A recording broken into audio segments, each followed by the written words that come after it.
Alors, bonjour tout le monde. Merci, professeur Blais, professeur Côté, de m'accueillir aujourd'hui pour venir vous parler de politique canadienne et québécoise. Le mandat qu'on m'avait donné, c'était de venir vous parler des rouages de la politique canadienne et québécoise, mais aussi de faire un travail de mémoire. Et, je peux continuer en attendant. Euh, et tout ça en seulement 30 minutes. Donc, il y a des tonnes de choses à dire sur la politique et j'aurais besoin d'une fin de semaine au complet pour pouvoir en parler vraiment plus en profondeur, mais je vais essayer de remplir le mandat qu'on m'a donné. Généralement, j'aime ça bouger quand je fais des conférences. On m'a bien dit que je pouvais pas, même si je portais une robe à paillettes. Donc, je vais m'en tenir à rester ici et rester droite.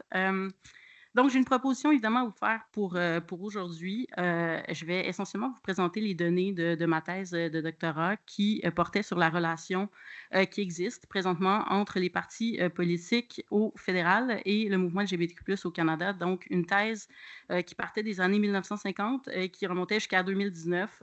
2019 pour pouvoir au moins avoir le premier mandat là, de Justin Trudeau. D'ailleurs, il y a certaines personnes dans la salle qui ont participé à mon étude, donc je suis vraiment contente de pouvoir vous dévoiler les données de cette étude-là. Euh, Juste avant qu'on commence, je voulais attirer votre attention sur une citation que j'ai beaucoup aimée quand j'ai fait ma recherche, qui disait I can no longer shock people in the conservative movement when I tell them I'm gay, but I can shock gay people when I tell them I'm conservative. Ça, c'est un partisan conservateur qui était gay, qui a écrit un livre en 2012. Vous allez voir, il se passe plein de choses au Parti conservateur. Je ne sais pas, je vais avoir le temps de tout couvrir.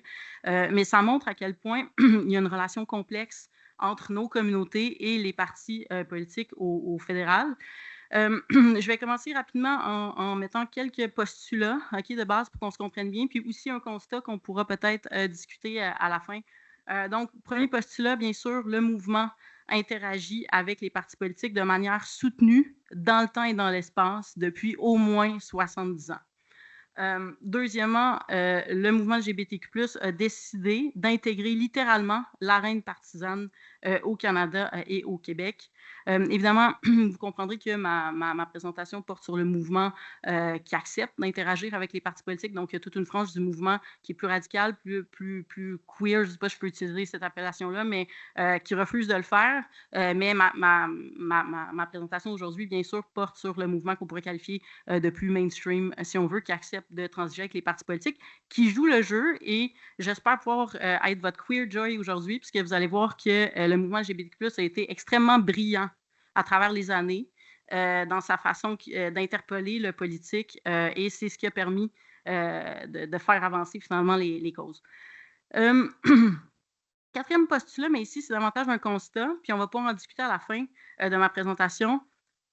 C'est pas prouvé scientifiquement qu'il y a un gain électoral à faire à solliciter les communautés LGBTQ+.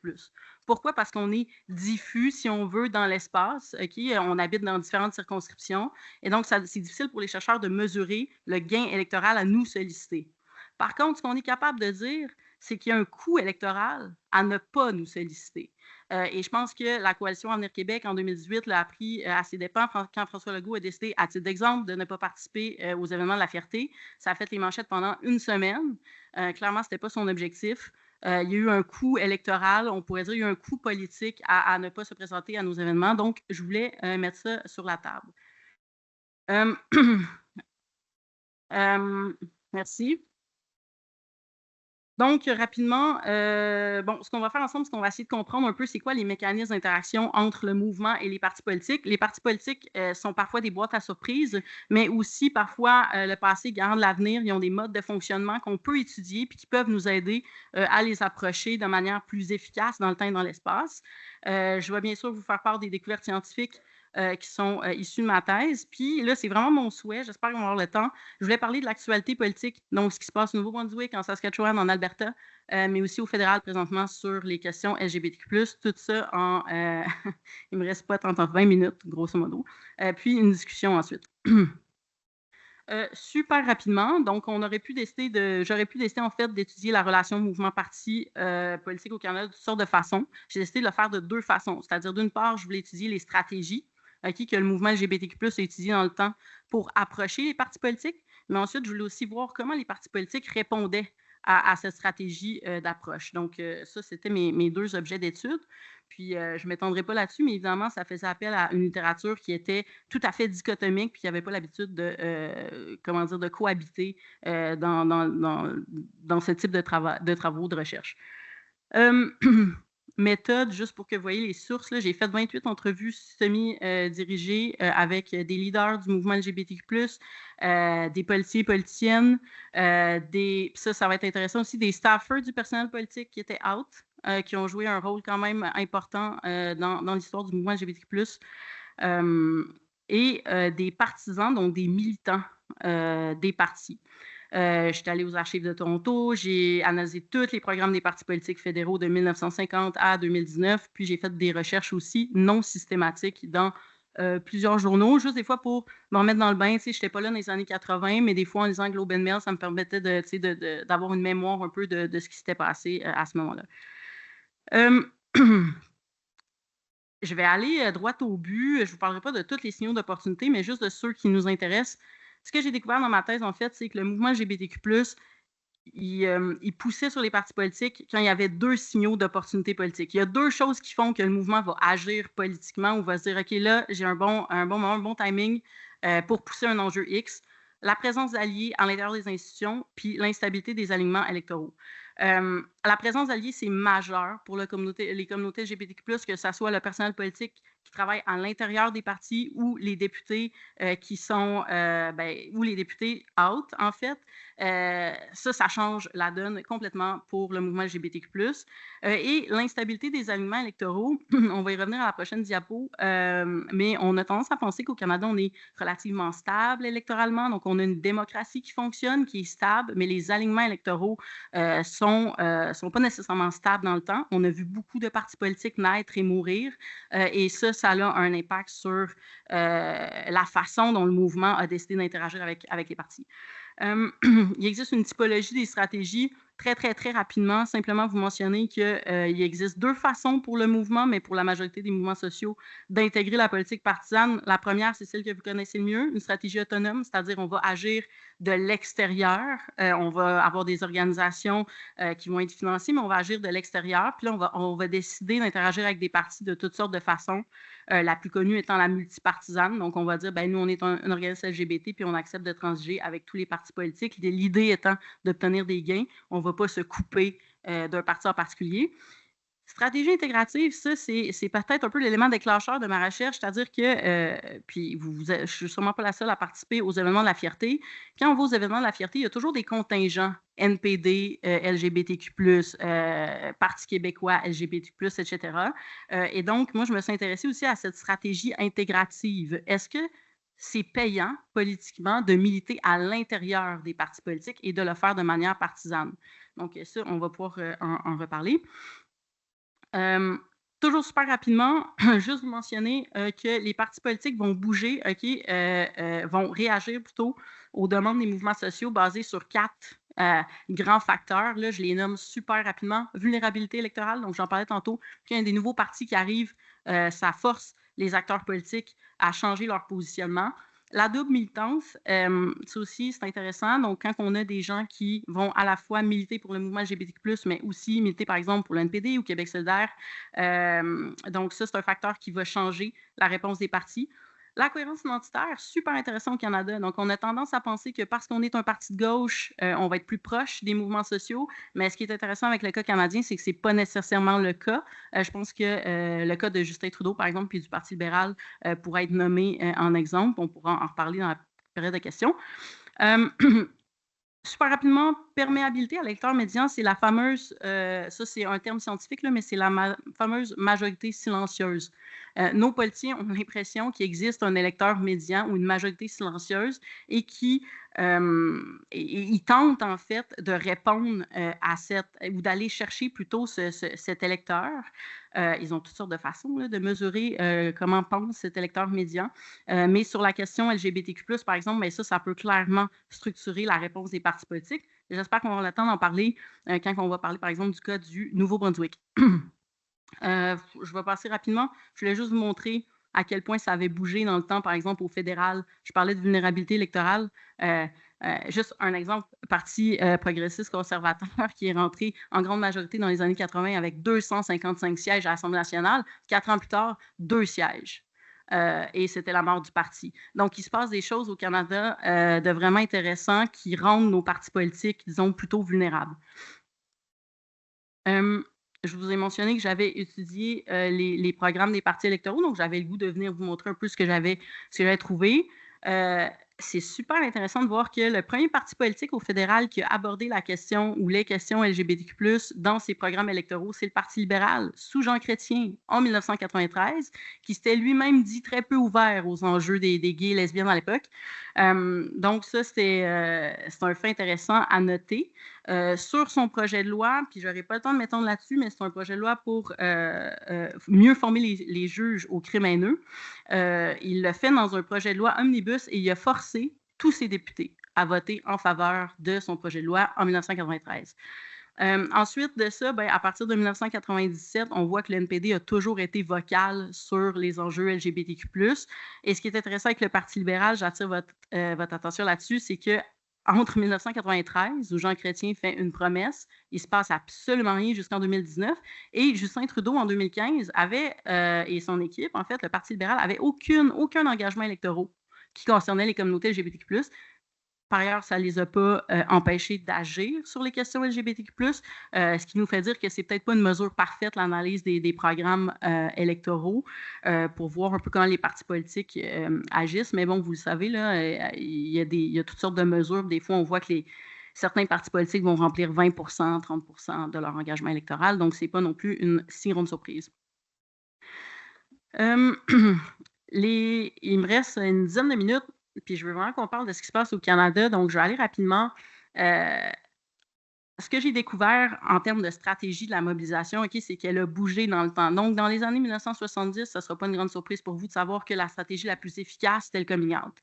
À partir du moment où on a le mouvement LGBTQ+, s'est vu grandir en nombre, ça y a permis de faire des arguments, puis on en a parlé ce matin, l'argument du nombre auprès des partis politiques. Donc, la stratégie du coming out a été dans les années 70 et dans les années 80 une stratégie vraiment importante.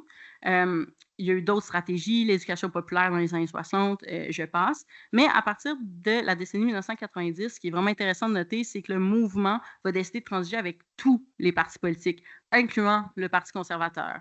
Et ça va vraiment changer la donne. Ça va permettre au mouvement d'aller multiplier ses gains dans le temps et dans l'espace.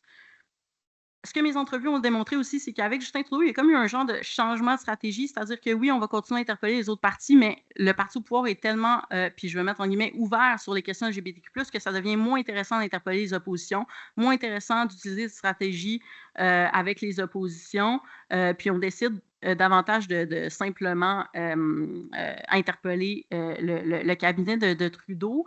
Et sur la question du cabinet de Trudeau, ce qui est vraiment intéressant, c'est qu'il y avait quand même un nombre, je ne veux pas dire un nombre important, mais il y avait plusieurs staffers au sein de son cabinet qui avaient des positions clés, là, qui avaient un réel pouvoir d'influence sur le premier ministre qui était out. Des gens peut-être que vous connaissez, que vous côtoyez, qui avaient un lien direct avec le mouvement, davantage le mouvement à Toronto, mais aussi à Montréal dans une certaine mesure. Et ces personnes-là, qui avaient des postes clés au sein du cabinet de Trudeau, et je ne vous parle pas de postes électifs, là, je vous parle de postes non électifs, le personnel politique, ont joué un rôle crucial dans plusieurs dossiers, notamment le dossier de la purge, mais pas uniquement. J'espère qu'on va pouvoir en reparler, mais on n'aura probablement pas le temps. Là où ça devient intéressant, c'est comment les partis politiques répondent. Hein, lorsque le mouvement pousse sur les partis politiques pour obtenir des gains X, Y, Z, comment les partis politiques répondent? Évidemment, j'ai eu des découvertes là, dites déductives, c'est-à-dire on avait déjà lu dans la littérature scientifique la vulnérabilité électorale, j'en ai parlé, la cohérence identitaire, j'en ai parlé, mais ce qui a été intéressant, c'est qu'il y a des choses que je ne cherchais pas à découvrir qui sont apparues dans mes entrevues, notamment la présence grandissante de députés puis de personnel politique out dans les années 90. Et ce que mes entrevues ont fait ressortir, c'est qu'on a même cette impression, OK, puis évidemment, je n'ai pas pu le mesurer, là, mais on a même cette impression qu'à partir des années 2000, il y a plus de staffers gays, essentiellement, que de staffers hétéros dans plusieurs cabinets et que ça aurait changé la donne. Ça aurait permis au mouvement de faire des pressions. Cette idée de double militance aussi, donc des gens, par exemple, qui seraient dans, je ne sais pas, le Parti conservateur dans les années 2000, mais qui participeraient aussi à plusieurs événements à Toronto, qui connaissent bien le mouvement et qui embrassent, entre guillemets, les demandes du mouvement, qui vont les rapporter en cabinet, puis qui vont permettre de décloisonner les dossiers, puis de faire bouger les partis politiques. Petite parenthèse, tantôt, on parlait de le positionnement personnel. Moi, ce que mes entrevues ont démontré, c'est que ça a été majeur. Donc, le personnel politique, même dans les années 70, dans les années 80, au NPD, qui était dans le cabinet de Jack Layton, celui de Stephen Harper, c'est souvent la position personnelle qui faisait bouger les ministres, qui faisait bouger les élus. Sur la question du mariage gay, c'est tellement intéressant. Ce que mes entrevues ont démontré, c'est que le staffer politique se rejoignait une fois par semaine, dans le temps où il y avait la question du vote sur le mariage entre conjoints de même sexe, se rejoignait dans les bars, puis là, se disait « Hey, tel député, il est incertain, toi, tu le connais-tu? Ah, moi, je le connais, je pourrais aller y parler. Ah, écoute, il faudrait... » Puis c'est comme ça, je vous dis pas, évidemment, à la fin de la journée, c'est les députés qui ont voté. Sauf que le personnel politique a joué un grand rôle pour les mobiliser, ces personnes indécises, et ce, au sein de toutes les parties. Et chose intéressante à noter, c'est que ces fameuses 5 à 7, là, ces shadow 5 à 7-là, c'était toutes les partis politiques confondus. Je veux attirer votre attention sur la question du mariage entre conjoints de même sexe, qu'il y a seulement le NPD qui a mis son, on appelle whip the vote, là, qui a obligé ses députés à voter en faveur.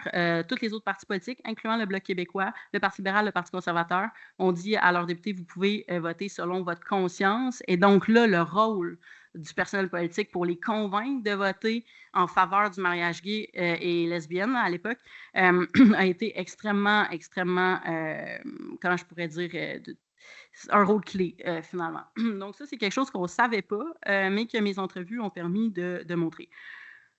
Sur la question des structures de représentation, je vous ai mis au tableau ce que je pensais trouver. C'est-à-dire, moi, je m'étais dit, le mouvement LGBTQ+, transige avec, par exemple, le NPD LGBT ou transige avec les libéraux LGBT, etc. Mais en fait, ce que mes entrevues ont démontré, c'est que non. Le mouvement LGBTQ+, ne transige pas avec les structures internes de représentation LGBTQ+, au sein des partis politiques.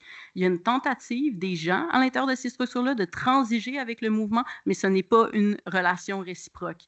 Ça, honnêtement, je ne m'attendais pas du tout à trouver ça, mais j'ai trouvé ça vraiment intéressant. Et donc là, la question qu'on peut se poser, c'est est-ce que c'est le pas de trop pour le mouvement LGBTQ+, de transiger avec une structure aussi institutionnalisée, aussi partisane, peut-être. Je n'ai pas la réponse, mais c'est un choix de stratégie qui a été fait et qui est demeuré dans le temps. Puis, pour vous donner une idée, là, ces structures internes de représentation-là, ça fait longtemps qu'ils existent. Au NPD, on parle des années 70 quand même.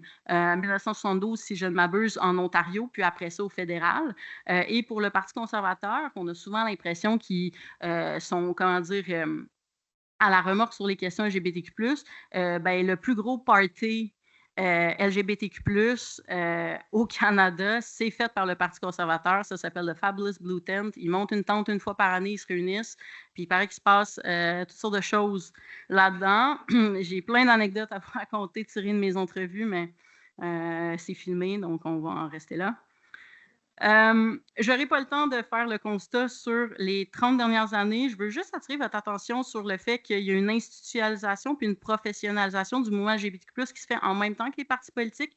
Hier, à la dernière conférence, on parlait de l'important. En fait, je pense que c'était le professeur Caron qui parlait d'avoir plus d'avocats. Mais en tout cas, ce que mes études ont démontré, c'est que comme le mouvement a décidé de se professionnaliser en même temps que les partis politiques, ça a eu un impact majeur.